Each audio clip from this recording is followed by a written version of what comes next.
주전자물 그냥 쳐 마시라고. 계약서를 주시면. 계약서는 무슨? Ketika mereka akan kembali ke kediaman Queen, terlihat sekumpulan orang sedang berdemo untuk menagih uang bagi kompensasi tanah mereka.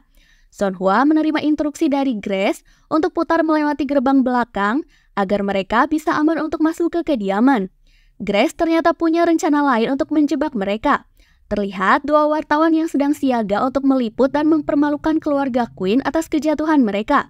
Ketua Hong telah memberi kuasa kepada Seulhee untuk mengatur segala sesuatu di kediaman Queen selama ketua tak sadarkan diri. Mengingat mereka sedang dikejar wartawan, Grace mengatakan jika Seulhee ingin mereka bisa bersembunyi hingga situasi sudah tenang. Ha-in protes karena merasa Seulhee tak berhak melakukan hal itu. Grace selalu menyela dan kini ia berani melawan perkataan Ha-in. Grace menerima perintah. Kini kendaraan, sopir, dan kartu kredit telah ia sita.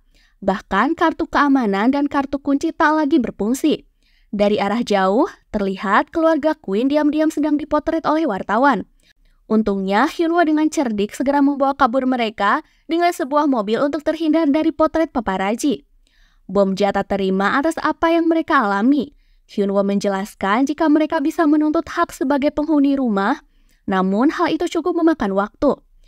Masalah terbesar ialah ketua telah memasukkan klausel hak konversi dalam kontrak dan menempatkan keluarganya sebagai jaminan. Mulai dari properti, saham, dan rekening pribadi telah dibukukan. Di balik itu, Sochul terlihat terpukul karena ia tahu jika istrinya Dae-hee juga terlibat dalam masalah tersebut. Dugwan dan kedua kakak Hyunwoo menerima keluarga Queen dengan ramah. Di samping itu, Sonhwa menegaskan jika ia ingin kembali ke Seoul dan tak mau tinggal bersama mereka. Sonhwa tak sengaja menginjak kotoran sapi. Mau tak mau, ia harus membersihkan diri. Ia juga terpaksa tinggal di rumah Hyunwoo karena tak ada tujuan lain. Dugwan sedang mempersiapkan makan malam untuk mereka. Ia berbicara kepada Hyuntae. Dugwan tak paham bagaimana bisa Hyunwoo membawa mantan istri dan keluarganya ke rumah ini. Hyuntae menduga jika Hyunwoo dan Ha-in akan kembali bersama.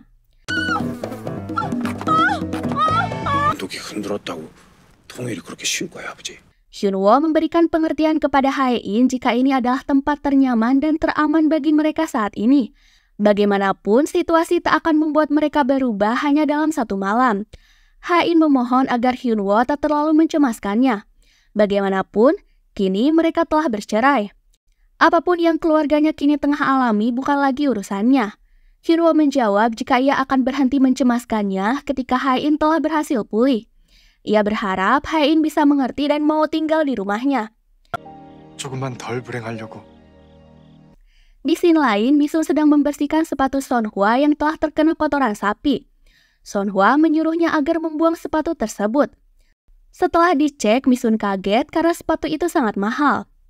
Saat makan malam, Bom Jun memuji masakan keluarga Hong karena dirasa sangat enak. Di samping itu, Sochul terlihat pucat dan tak berselera untuk makan. Ia meminta air putih. Karena tak terbiasa minum dari cerek, ia meminta air minum segel dari pegunungan Alpen. Mendengar Sochul meminta permintaan aneh, Ha-in kesal dan menggampar Sochul cukup keras. Semua keluarga Baek sangat terkejut atas sikap barbar Ha-in. Hyunwoo mencoba menjelaskan jika Ha-in tak pernah melakukan hal itu kepadanya.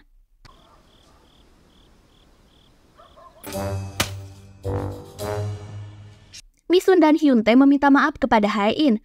Mereka sempat keceplosan mengatai keluarga Queen saat mereka baru tiba. Ha-in tak mempermasalahkan hal itu. Saat ditanya kemungkinan Ha-in dan Hyunwoo akan rujuk, Ha-in menyangkal. Baginya ini hanya keadaan darurat.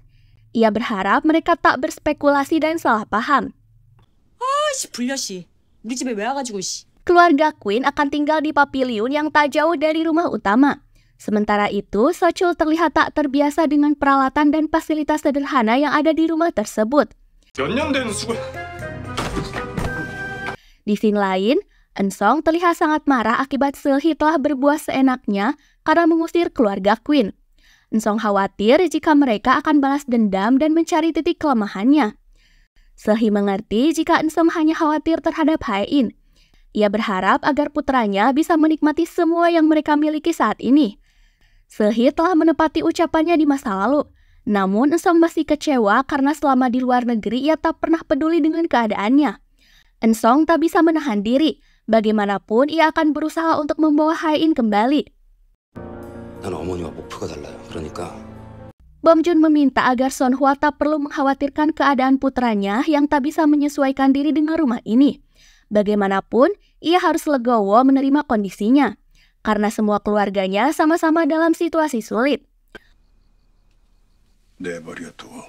Bom Ja bercerita kepada Bom Su kakaknya jika ia merasa menyesal karena telah memperlakukan Seulhi dengan buruk. Ia menduga situasi ini adalah akibat dari Seulhi menyimpan dendam atas perlakuan buruknya di masa lalu. Ia juga merasa bersalah atas apa yang menimpa ayahnya. Sebelum tidur, Hyunwoo dan Hae-in saling mengirim pesan. Hyunwoo mengabarkan jika ia akan bekerja esok pagi. Sedangkan Hae-in menceritakan jika ia tengah mendengarkan lagu kesukaannya di MP3 milik Hyunwoo. Hyunwoo membalas jika MP3 itu bukan miliknya. Ia menemukan MP3 itu di lapangan saat SMA. Karena pernah satu sekolah, Hae-in perlahan mengingat jika MP3 tersebut adalah miliknya yang sempat terjatuh. Di masa lalu, mereka pernah bertemu. Sambil tersipu malu, ia memikirkan jika Hyunwoo hanya terlahir untuk mencintainya. Hae-in kembali mengirim pesan. Apa alasan Hyunwoo tetap menyimpan barang ini? Hyunwoo bergegas ke kamar Hae-in. Ia mengambil MP3 itu. Ia menjelaskan tak mengingat kejadian itu dan hanya ingin menyimpannya saja. 여기 MP3 있어서 거기 있는 음악 들으면서 자려고 해. 안 난다고? 당연하지. 이게 Sebelum pergi bekerja, Hyunwoo dengan manis mengecek Hae-in ke kamarnya. Agar tidurnya semakin nyenyak, Hyunwoo menutup jendela kamar dan membetulkan selimutnya. Pagi-pagi sekali, Bong-e terlihat sedang memetik sayuran untuk menyiapkan makanan pagi ini. Ketika di dapur, Hae-in mengajukan diri untuk membantunya memasak. Hae-in tampak memotong sayuran dengan sarkas. Bong-e mengajari Hae-in cara memotongnya dengan benar. Hae-in begitu memuji Bong-e yang terlihat terampil saat sedang memasak. 가게 한번 해볼까? 물면 가게. Sementara itu, Son Hwa memberi sepatu mahalnya kepada Misun. Sebagai ucapan terima kasih, ia akan membantu menata rambut Son Hwa di salonnya. Misun kedatangan tetangganya. Mereka dengan sarkas mengatai Son Hwa sebagai psikopat. Mereka juga mengejek, karena kini keluarga Queen telah kehilangan asetnya. Tanpa mereka sadari, Son Hwa yang tengah mereka tertawakan ada di ruangan tersebut. Son Hwa kesal dan segera menjelaskan jika keluarganya kini tidak miskin, hanya saja asetnya sedang dibekukan. Keluarganya tak menumpang hidup di rumah Hyunwoo. Bagaimanapun ia akan segera pergi dari desa ini. Ketiga wanita itu tampak terkejut dan hanya bisa terdiam. 보니까 완전 거지 됐다며? 아무튼 사람을 뭘로 보고